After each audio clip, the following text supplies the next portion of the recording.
Welcome to Mithra online classes. ഇന്ന് നമ്മൾ പഠിക്കാൻ പോകുന്നത്, അല്ലെങ്കിൽ we are dealing with constitution, പക്ഷെ ഇന്ന് പഠിക്കാൻ പോകുന്നത് ആർട്ടിക്കിൾ 1 മുതലാണ്. എന്താണ് ആർട്ടിക്കിൾ 1 മുതൽ? നമ്മൾ കോൺസ്റ്റിറ്റ്യൂഷന്റെ ഉള്ളിലേക്ക് നമ്മൾ ഇന്ന് കടക്കുന്നു. ഇതിനു മുമ്പ് നമ്മൾ ആമുഖം പഠിച്ചു, ഇതിനുള്ള സോഴ്സസ് എന്തൊക്കെയാണെന്ന് പഠിച്ചു, general idea. You have got a general idea of what is our constitution. Know each article we will study in detail. So let's start with article 1. What is article 1? Article 1 എന്ന് പറയുമ്പോൾ, India എന്ന് പറയുമ്പോൾ എന്താണ് ഇന്ത്യയുടെ പേര്? ഇന്ത്യയുടെ പേരെന്താണ്? India എന്നുള്ള രാജ്യത്തിന്റെ ഒഫീഷ്യൽ പേരെന്താണ്? മറ്റു കാര്യങ്ങളും, എത്ര സംസ്ഥാനങ്ങളുണ്ട്, എന്തൊക്കെയാണ് എന്നുള്ളതാണ് പ്രധാനമായിട്ടും ആർട്ടിക്കിൾ 1 to ആർട്ടിക്കിൾ 4 വരെ പറയുന്നത്. പാർട്ട് 1 അത് കിടക്കുന്നത്. ആർട്ടിക്കിൾ 1 to ആർട്ടിക്കിൾ 4 വരെ ാണ് ഈ കാര്യങ്ങളെ കുറിച്ച് പ്രധാനമായി ഡീൽ ചെയ്യുന്നത്. പാർട്ട് 1 അത് കിടക്കുന്നത്. അപ്പോൾ ഇന്ത്യ എന്ന് പറയുമ്പോൾ ഇന്ത്യയുടെ പേരെന്താണ്? India that is Bharat shall be A union of States. അപ്പോൾ ഇന്ത്യ എന്നുണ്ട്, ഭാരത് എന്നുണ്ട്, യൂണിയൻ ഓഫ് സ്റ്റേറ്റ്സ് എന്നുണ്ട്. ഈ 3 വേർഡുകളും നമ്മൾ പഠിക്കണം. ഇന്ത്യ ഉണ്ട്, ദാറ്റ് ഈസ് ഭാരത് ഉണ്ട്. ചില കോൺസ്റ്റിറ്റ്യൂവന്റ് അസംബ്ലിയിൽ certain people demanded for India should be the modern, India should be given as the official name of our country.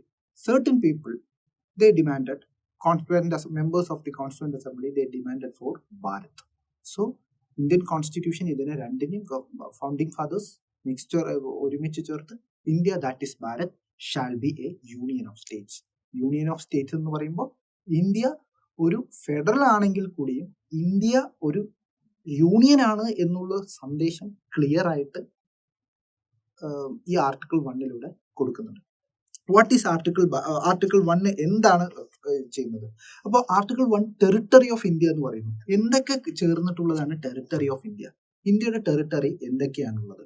1, union territory, normally സംസ്ഥാനങ്ങൾ, സ്റ്റേറ്റ്സ്, ടെറിട്ടറീസ് ഓഫ് സ്റ്റേറ്റ്സ്. ഇപ്പോൾ കേരളം, തമിഴ്നാടുവിലുള്ള സ്ഥലങ്ങളും മറ്റു കാര്യങ്ങളും.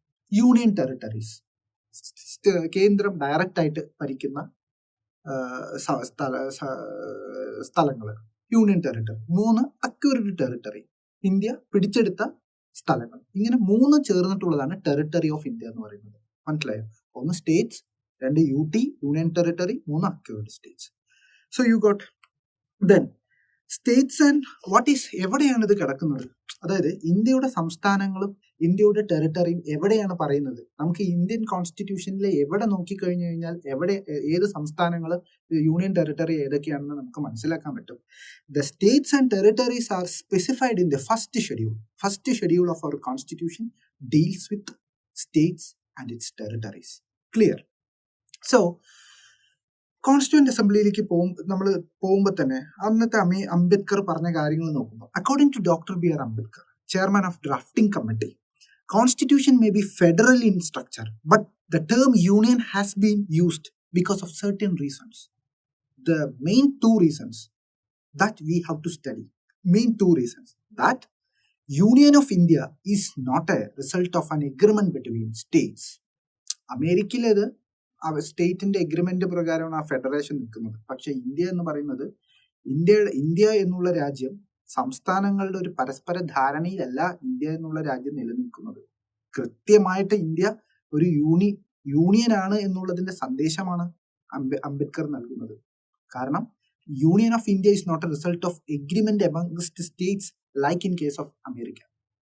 Okay, then second important point, states have no right to secede from the federation. അതായത് India എന്നുള്ള രാജ്യത്തിൽ നിന്നും വിട്ടുപോകാൻ ഒരു സംസ്ഥാനങ്ങൾക്കും അധികാരം നൽകുന്നില്ല. ആര്? കോൺസ്റ്റിറ്റ്യൂഷൻ വളരെ കൃത്യമാണ്. ഇന്ത്യ എന്നുള്ള ഏക രാജ്യത്തിന്റെ പ്രാതിനിധ്യമാണ് ആർട്ടിക്കിൾ 1 വിളിച്ചു പറയുന്നത്. നമ്മൾ എപ്പോഴും ഒരു കാര്യം നിങ്ങൾ മനസ്സിലാക്കണം. If there is A conflict between state government and union government, if there is an issue between union and States, we have to keep the article 1 in your mind, that fundamentally our constitution stands with the union, means unitary in nature. ഒരു federal സ്ട്രക്ചറിന്റെ ഒരു സ്വഭാവമല്ല Indian constitution കാണിക്കുന്നത് എന്ന് വേണമെങ്കിൽ article 1 വായിച്ചു നോക്കിയാൽ നിങ്ങൾക്ക് മനസ്സിലാക്കാൻ സാധിക്കും. ഇമ്പോർട്ടന്റ് ഏരിയ, ദെൻ ഒരു കേസ് ലോസ് പറയാം. Amar Singh vs state of Rajasthan 1955. അതുപോലെ Mastan Singh vs chief commissioner.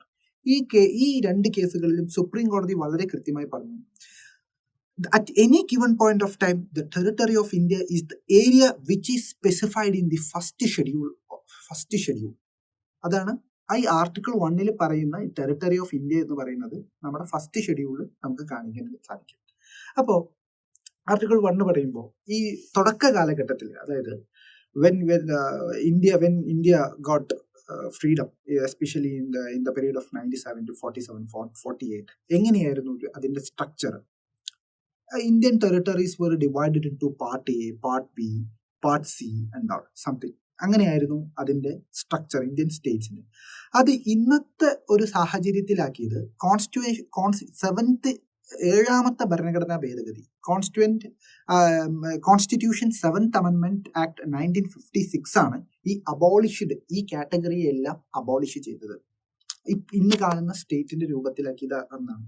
ഈ 7th അമെൻമെന്റ് വരെയും ഈ പാർട്ട് എ, പാർട്ട് ബി ഇങ്ങനെയായിരുന്നു ഇന്ത്യയുടെ സ്ട്രക്ചർ എന്ന് പറയുന്നത്. പിന്നെ സ്റ്റേറ്റ് റീഓർഗനൈസേഷൻ ആക്ട് പ്രകാരം വന്ന് ലിംഗ്വിസ്റ്റിക് ബേസിൽ ഇന്ത്യയെ പല പല സംസ്ഥാനങ്ങളായിട്ട് വിഭജിക്കുകയാണ് ഉണ്ടായത്. ഇനി അവസാനമായിട്ട് വിഭജിച്ചതാണ് ജമ്മു കാശ്മീരിനെ.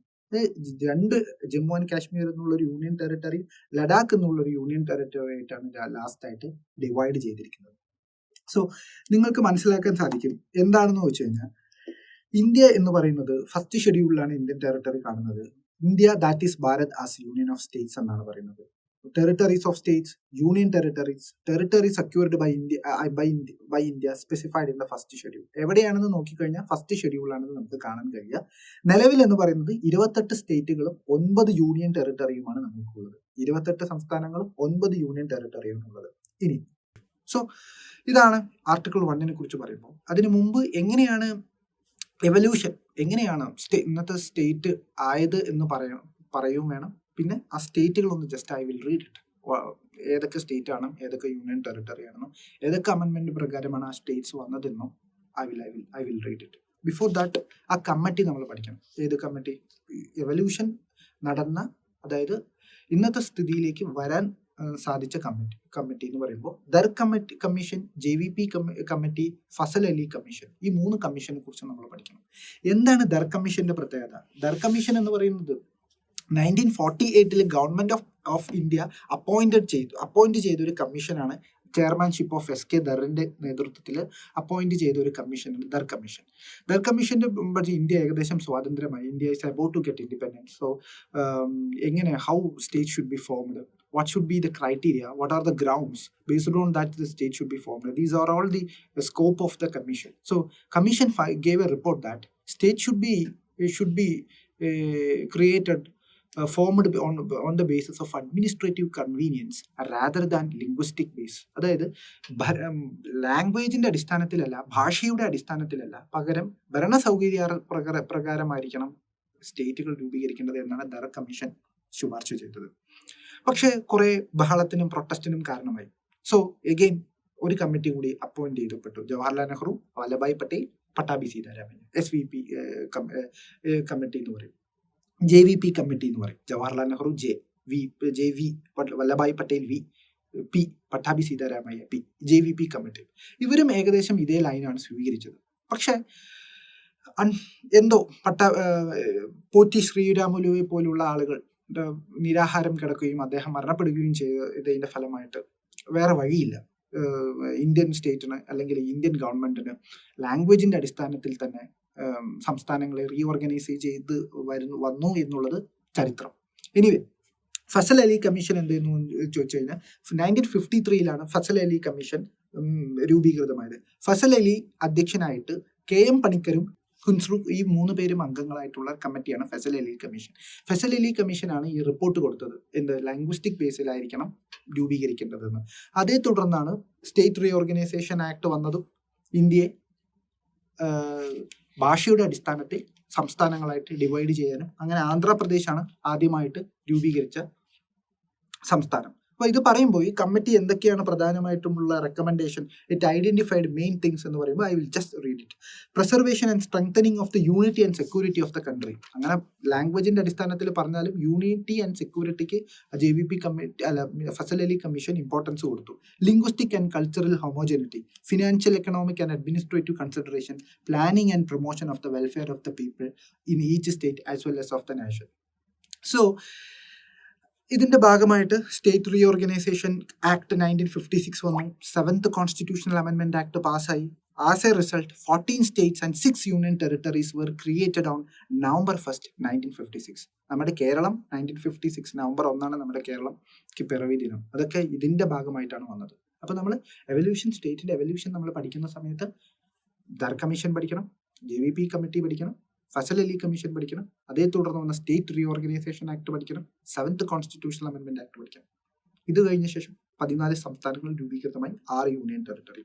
ഇനി ഏതൊക്കെ States, I will read it, ഏതൊക്കെ സ്റ്റേറ്റ് ആണെന്ന് പഠിക്കാം. അതിന്റെ അമെൻമെന്റും ആ സമയത്ത് തന്നെ പറഞ്ഞു പോകും. നിങ്ങൾക്ക് ഇതിനെ കുറിച്ചുള്ള നോട്ട്സ് പിന്നീട് കിട്ടുന്നതായിരിക്കും. So just I will read it. ഇന്ത്യയുടെ സ്റ്റേറ്റുകൾ 28 സംസ്ഥാനങ്ങളുണ്ട്, 9 യൂണിയൻ ടെറിട്ടറി ഉണ്ട്. ആ 28 സംസ്ഥാനങ്ങൾ just I will read it.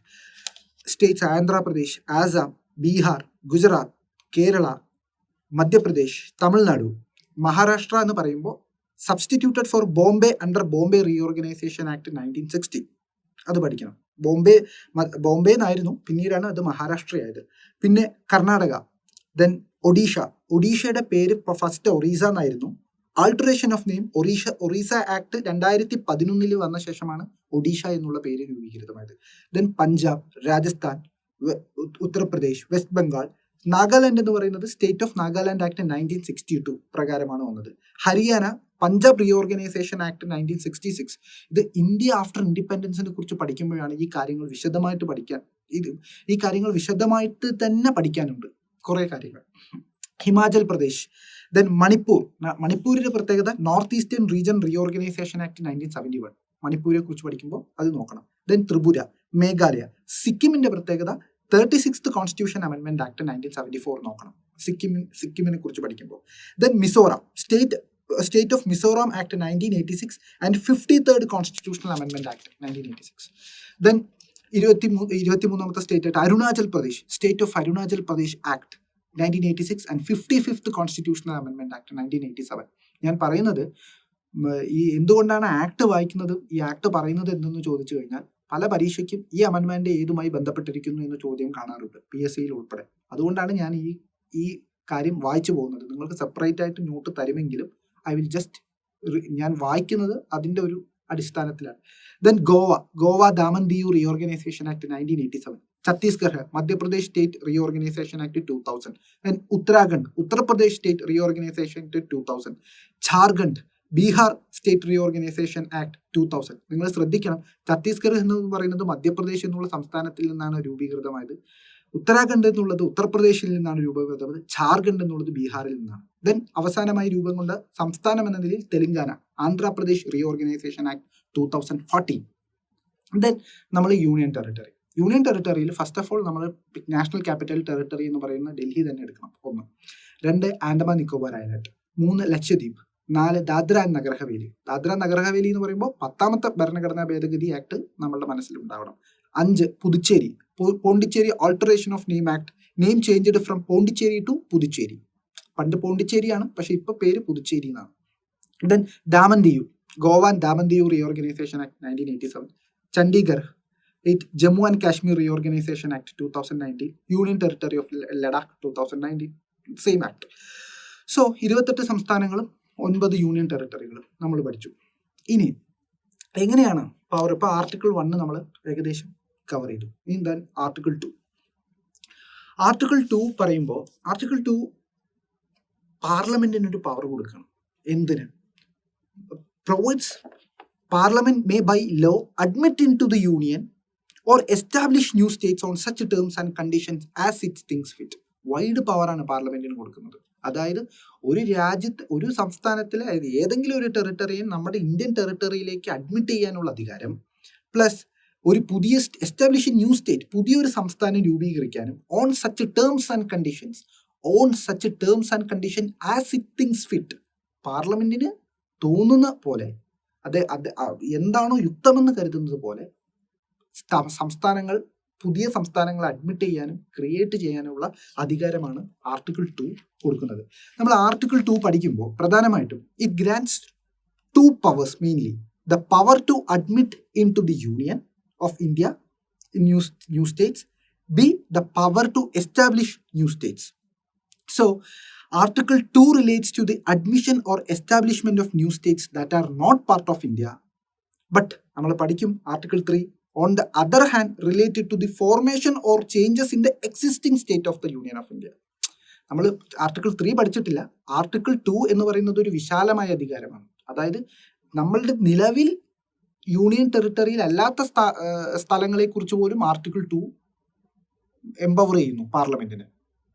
അതാണ് പുതുതായി രാജ്യം ക്രിയേറ്റ് ചെയ്യാനും സ്റ്റേറ്റ് ക്രിയേറ്റ് ചെയ്യാനും വേറെ ഏതെങ്കിലും ഒരു രാജ്യത്തിലെ സ്ഥലത്തെ നമുക്ക് നമ്മുടെ ഭാഗത്തേക്ക് അഡ്മിറ്റ് ചെയ്യാനുമുള്ള വൈഡ് അധികാരമാണ് ആർട്ടിക്കിൾ 2 പാർലമെന്റിന് കൊടുക്കുന്നത്. ദെൻ ആർട്ടിക്കിൾ 3 എന്ന് പറയുമ്പോൾ വളരെ നമ്മൾ എപ്പോഴും ചോദിക്കും, ഒരു സ്വാഭാവികമായിട്ടും കേരള സംസ്ഥാനത്തിന്റെ പേര് മാറ്റാൻ കേരള സംസ്ഥാനം വിചാരിച്ചാൽ പറ്റുമോ? അല്ലെങ്കിൽ കേരളത്തിലെ ഒരു ജില്ലയെ വിട്ടുകൊടുക്കണമെങ്കിൽ വേറൊരു ജില്ലയ്ക്ക് വിട്ടുകൊടുക്കുമ്പോൾ കേരളം മാത്രം സ്വീകരിച്ചാൽ മതിയോ? ഇങ്ങനെയുള്ള വിഷയങ്ങളിൽ യൂണിയനാണോ അധികാരം കൂടുതൽ അല്ലെങ്കിൽ സ്റ്റേറ്റിനാണോ അധികാരം കൂടുതൽ എന്നുള്ളത് ഒരു സ്വാഭാവികമായിട്ടുള്ളൊരു ചോദ്യമാണ്. അപ്പോൾ അത് പറയുമ്പോൾ ആർട്ടിക്കിൾ 3 എന്ന് പറയുമ്പോൾ ആദ്യം എന്താണ് നമുക്ക് ആർട്ടിക്കിൾ 3 എന്ന് മനസ്സിലാക്കാം. What is article 3? So article 3 എന്ന് പറയുന്നത് it empower the parliament to form new states, alter area, boundaries and name of existing states. എങ്ങനെയൊക്കെ ഈ കാര്യങ്ങൾ ചെയ്യാം? ഒന്ന്, by separation of territory from any states, or by uniting 2 or more states or part of states, or by uniting any territory to be a part of state. അതായത് ഒരു 2 സംസ്ഥാനങ്ങളിലെ സ്ഥലങ്ങളെ ചേർത്ത് ഒന്നാക്കാം, അല്ലെങ്കിൽ ഒരു സംസ്ഥാനത്തിലെ ഒരു ഭാഗം മാത്രം മാറ്റി ചെയ്യാം. അങ്ങനെ ഒരു ഡിവിഷൻ ക്രിയേറ്റ് ചെയ്തിട്ടോ അല്ലെങ്കിൽ മെർജർ ചെയ്തിട്ടോ ഒരു പുതിയ സംസ്ഥാനത്തെ രൂപീകരിക്കാൻ സാധിക്കും. 2, increase the area of any state. ഒരു സംസ്ഥാനത്തിന്റെ സ്ഥലത്തെ വേണമെങ്കിൽ ഇൻക്രീസ് ചെയ്യിക്കാം. 3, diminish the area of any state. അതേപോലെ ഒരു സംസ്ഥാനത്തിന്റെ സ്ഥലത്തെ കുറയ്ക്കുകയും ചെയ്യാം. ആ സ്ഥലത്തിന്റെ വിഡ്ത്ത്, സ്റ്റേറ്റിന്റെ ജോഗ്രഫിക്കൽ ടെറിട്ടറി ഡിമിനിഷ് ചെയ്യാനുള്ള അധികാരമുണ്ട്. 3, alter the boundary of the any state. അതായത് ഒരു സ്റ്റേറ്റിന്റെ അതിർത്തിയെ മാറ്റാം. 3, change the name of any state. So നിങ്ങൾ ആലോചിക്കണം, പേര് മാറ്റാം. അപ്പോൾ നമ്മൾ ആലോചിക്കണം, കേരള സംസ്ഥാനത്തിന്റെ പേര് മാറ്റേണ്ടത് അല്ലെങ്കിൽ തമിഴ്നാടുവിൻ്റെയോ മറ്റു സംസ്ഥാനങ്ങളുടെ പേര് മാറ്റാനുള്ള അധികാരം ആരിലാണ് നിക്ഷിപ്തമായിരിക്കുന്നത്? Parliament, not state legislature. India ഒരു ഫെഡറൽ ആണോ അല്ലെങ്കിൽ ഇന്ത്യ ഒരു യൂണിറ്ററി ഇൻ നേച്ചർ ആണോ? എങ്ങനെയാണ് ഇന്ത്യയുടെ ക്യാരക്ടർ എന്ന് നോക്കുമ്പോൾ ഈ കാര്യങ്ങളെല്ലാം നമ്മൾ പരിഗണിക്കേണ്ടി വരും ആ ക്വസ്റ്റ്യൻ ആൻസർ ചെയ്യുമ്പോൾ. അതൊരു ഒരു വിശാലമായ തലമാണ് ഞാൻ സംസാരിക്കുന്നത് എങ്കിൽ കൂടി ഈ കാര്യങ്ങൾ നമുക്ക് മനസ്സിലാക്കേണ്ടി വരും. സോ ആർട്ടിക്കിൾ 3 എന്ന് പറയുന്നത് പ്രധാനമായിട്ടും എക്സിസ്റ്റിംഗ് സ്റ്റേറ്റിലുള്ള പാർലമെന്റിന്റെ അധികാരമാണ്. To form new states, alter area, boundaries and name of existing states. അപ്പോൾ ഇതിൽ ഈ സ്റ്റേറ്റ് എന്നുള്ള ഈ ന്യൂ സ്റ്റേറ്റ്സ് എന്ന് പറയുമ്പോൾ ആ സ്റ്റേറ്റിലെ യൂണിയൻ ടെറിട്ടറിയും കൂടി ഇതിൽ ഉൾപ്പെടുന്നു. കാരണം യൂണിയൻ ടെറിട്ടറി കൂടി ഇതിൽ ഉൾപ്പെടുന്നുണ്ട് എന്ന് പറയാം.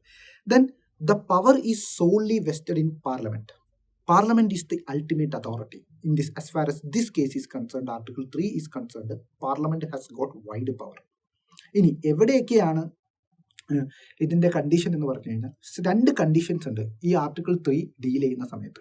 1, no bill under the above provision will be presented before any house of the Parliament without the recommendation of the President.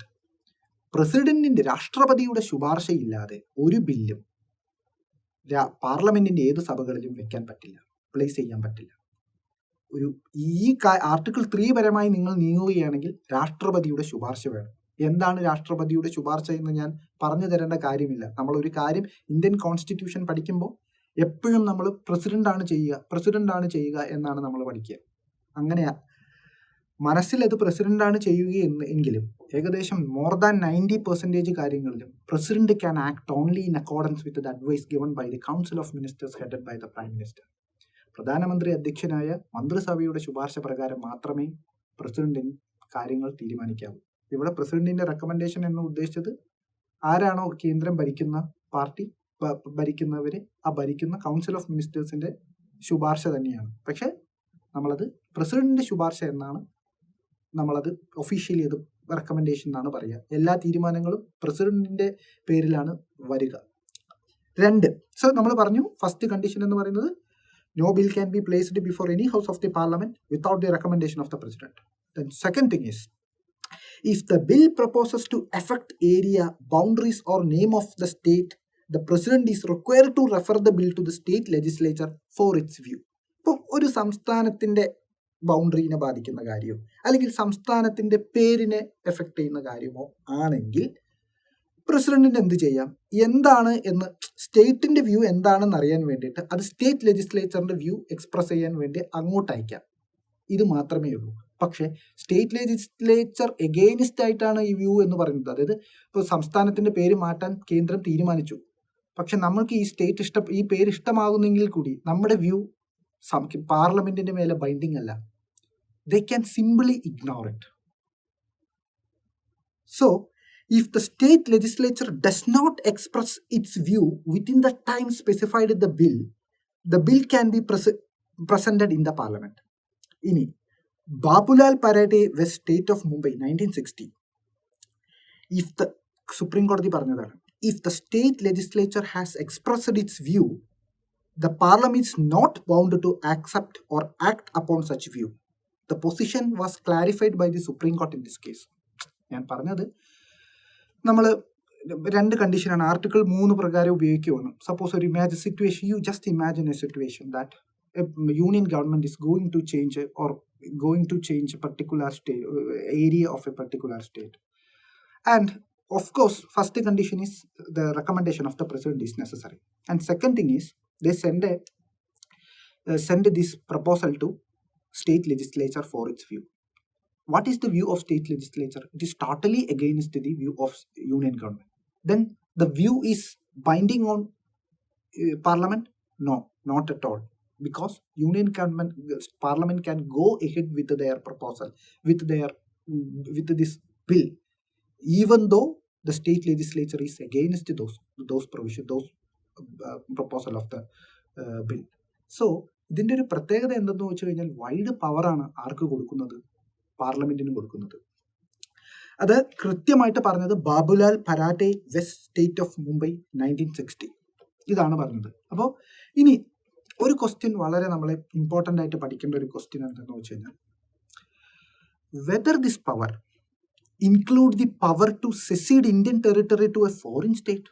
പാർലമെന്റിന് നമ്മൾ ഇത്ര പവർ കൊടുത്തു, പക്ഷേ നമ്മുടെ സ്ഥലം വേറൊരു രാജ്യത്തിന് വിട്ടുകൊടുക്കാനുള്ള അധികാരം പാർലമെന്റിനുണ്ടോ എന്നുള്ളത് സുപ്രീം കോടതിയുടെ മുന്നിൽ ഒരു ചോദ്യമായിട്ട് തന്നെ വന്നു. സോ ഇത് ഒരു റെഫറൻസ് ആയിരുന്നു. This was a reference made by president under article 143. Advisory jurisdiction ആണ് ആർട്ടിക്കിൾ 143 ഡീൽ ചെയ്യുന്നത്. ആ ആർട്ടിക്കിൾ 143 പ്രകാരം ഇതൊരു ക്വസ്റ്റ്യൻ ആയിട്ട് വന്നു. അതാണ് ബെർബാറീസ് കേസ്, ദ ഫേമസ് ബെർബാറി കേസ് എന്ന് പറയുന്നത്. അതിലെ ക്വസ്റ്റ്യൻ, അതിലെ മെയിൻ കണ്ടന്റ് എന്ന് പറഞ്ഞു കഴിഞ്ഞാൽ, whether the parliament has the power to secede any Indian territory to a foreign state. Supreme കോടതി വളരെ കൃത്യമായിട്ട് ആൻസർ ചെയ്തു. ഒബ്സർവേഷൻ ഓഫ് ദ കോർട്ട് എന്തായിരുന്നു എന്ന് ചോദിച്ചു കഴിഞ്ഞാൽ, the supreme court held that transfer agreement involved secession of territory and it was outside the scope of parliamentary legislation. പാർലമെന്റിന് സത്യം പറഞ്ഞു കഴിഞ്ഞാൽ ഇന്ത്യൻ ടെറിട്ടറി വിട്ടുകൊടുക്കാനുള്ള അധികാരമില്ല എന്നുള്ളതാണ് ആ ബെർബാറി കേസിൽ വന്നത്. ബെർബാറി കേസ് എന്ന് പറയുന്നത് 1960s കേസായിരുന്നു. അത് പ്രസിഡന്റിന്റെ റെഫറൻസിലൂടെ വന്ന കേസാണ്. പിന്നെ ഒരു കാര്യം കൂടി, power of parliament to diminish the area of state does not cover cession of Indian territory to a foreign state. Agreement could only be implemented by an അമെൻമെന്റ് to the constitution under article 368. അമെൻമെന്റ് വഴി മാത്രമേ അങ്ങനെയുള്ള എഗ്രിമെന്റുകൾ can implement ചെയ്യാൻ പറ്റുള്ളൂ. പാർലമെന്റിന് അങ്ങനെയുള്ള അധികാരം ഇല്ല എന്നുള്ളതാണ് ഈ കേസിൽ നമ്മൾ ആർട്ടിക്കിൾ 3 വായിക്കുമ്പോൾ ഈ ബെർബാറി കേസ് കൂടി നമ്മൾ മനസ്സിൽ കരുതണം. ബെർബാറി കേസ് 143 പ്രകാരം പ്രസിഡന്റ് റെഫർ ചെയ്ത ഒരു മാറ്ററാണ്. സുപ്രീം കോടതി അതിൽ പറഞ്ഞു പാർലമെന്റിന് ഇന്ത്യൻ ടെറിട്ടറി മറ്റു രാജ്യത്തിന് വിട്ടുകൊടുക്കാനുള്ള അധികാരമില്ല എന്നും പറഞ്ഞു. സോ ഇതാണ്. പിന്നെ ആർട്ടിക്കിൾ 4, ദോ ഇറ്റ് ഈസ് അത്ര ചോദിച്ച് കണ്ടില്ലെങ്കിലും I will read it. What is constitutional അമെൻമെന്റ്? Article 4(1) states that in case any law is made under provision of Article 2 or 3, it shall contain suitable amendment in 1st and 4th schedule of the Constitution.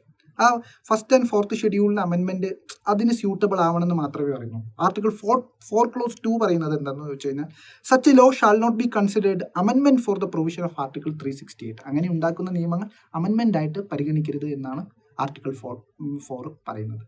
So generally നമ്മൾ പഠിക്കുമ്പോൾ ഈ provision നോക്കുമ്പോൾ article 1 എന്ന് പഠിക്കണം. Article 1ന്റെ nature എന്താണെന്ന് പഠിക്കണം. Indian society ഇപ്പം India എന്ത് രാജ്യമാണ് എന്നുള്ളതിനെ കുറിച്ച് നമുക്കൊരു ധാരണ കിട്ടി. 2 എന്താണെന്ന് പഠിക്കണം, 3 എന്താണെന്ന് പഠിക്കണം, ജസ്റ്റ് ജനറലി 4 എന്തെന്ന് പഠിക്കണം, ബെർബാറീസ് കേസ് എന്താണെന്ന് പഠിക്കണം. അങ്ങനെ ഏതൊക്കെയാണ് ഇന്ത്യക്ക് എത്ര സംസ്ഥാനങ്ങളുണ്ടെന്ന് പഠിക്കണം, എത്ര യൂണിയൻ ടെറിട്ടറി എന്ന് പഠിക്കണം, ഏതൊക്കെ അമെൻമെൻ്റാണ് സ്റ്റേറ്റുകളെ ബാധിച്ചത് എന്ന് പഠിക്കണം. ഇങ്ങനെയുള്ള കുറേ കാര്യങ്ങൾ ആണ് ഈ ഭാഗത്തു നിന്നും സാധാരണയായിട്ട് ചോദിക്കുന്നത്. So you got an idea of our country. First നമ്മുടെ പേരിനെ കുറിച്ച് നമ്മൾ കൃത്യമായിട്ട് പഠിച്ചു. Okay, fine. ഇനി നമുക്ക് സിറ്റിസൺഷിപ്പിലേക്ക് കടക്കാം അടുത്ത ക്ലാസ്സിൽ.